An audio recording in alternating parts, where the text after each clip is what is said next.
Karena kalian klik video ini, itu tandanya kalian lagi tertarik untuk belajar dan memperbaiki bagaimana cara berbicara yang baik dan benar, serta menarik untuk didengarkan.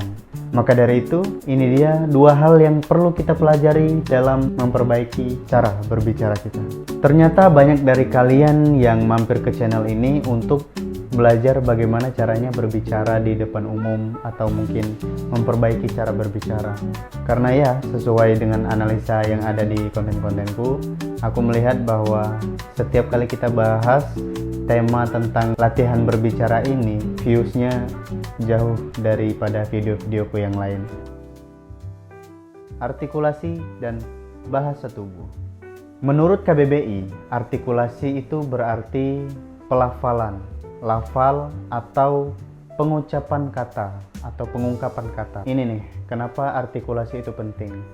Pernah nggak sih kalian tuh ngerasa nggak nyaman ngomong sama orang yang perkataannya tuh nggak jelas? Ini biasanya terjadi kalau kita ketemu sama orang-orang baru, basa-basi bus. Kita cuma bilang iya. Intinya itu bahwa artikulasi itu memiliki peranan yang sangat-sangat penting dalam kita berkomunikasi. Karena kalau komunikasi kita nggak jelas, maka audiens kita nggak akan nyaman mendengarkan apa yang kita sampaikan.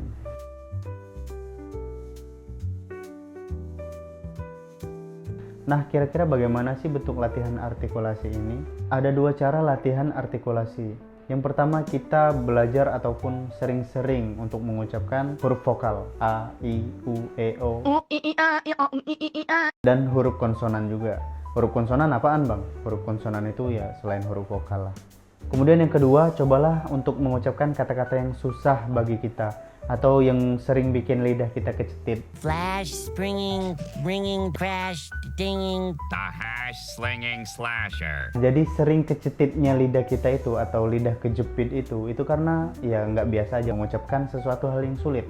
Ya, latihan untuk mengucapkan hal-hal yang sulit ini nantinya akan membantu kita dalam melancarkan berbicara kita. Bisa berbicara lebih cepat, bisa berbicara lebih lancar dari biasanya karena kita udah terbiasa mengucapkan kata-kata yang dulunya sulit untuk kita ucapkan. Kalian coba baca-baca buku ataupun ya baca apapun lah, karena kita mungkin jarang juga ya baca-baca buku. Jadi kalian bisa baca apapun itu dengan mengeluarkan suara yang keras. Ini bukan cuma omong kosong, bahwasanya saat kita membaca dan kita mengucapkan apa yang kita baca, itu nantinya akan melatih menyinkronkan isi pikiran kita untuk nantinya dikeluarkan melalui mulut kita. Simpelnya gini, kadang otak kita itu berpikir lebih cepat daripada mulut kita merespon sinyal yang diberikan oleh otak kita. Makanya seringkali pada saat kita membaca pun kita masih suka belibet gitu loh, padahal membaca gitu kan. Masalahnya ada di mana? Ya masalahnya karena memang kita jarang berbicara aja sih sebenarnya.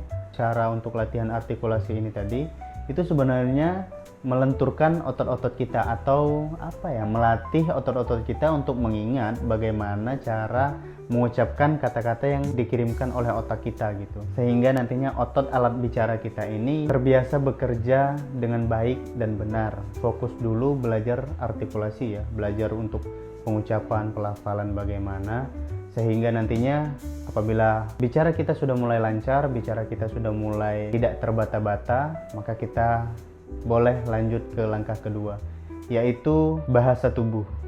Nah, sebenarnya bahasa tubuh ini adalah bentuk komunikasi nonverbal yang menggunakan gerakan tubuh sebagai alat untuk menyampaikan pesan dan emosi. Menurutku sendiri, bahasa tubuh ini memiliki peranan yang penting pada saat kita berbicara, di mana gerakan-gerakan tubuh yang tepat itu bisa memperjelas sebuah kata atau bisa memberikan rasa pada sebuah kata. Nah, sebenarnya apa aja sih yang termasuk dalam bahasa tubuh ini? Gerakan tangan, gerakan lengan, gerakan kaki, posisi kaki, mimik muka, kedipan mata, alis, anggukan, gelengan, itu semuanya termasuk ke dalam bahasa tubuh. Coba kalau misalnya kita ngomong menggunakan bahasa tubuh yang membantu mendeliver apa yang kita sampaikan, itu terdengar lebih menarik karena nggak cuma telinga yang dimanjakan oleh kata-katanya, tapi visualnya juga dimanjakan oleh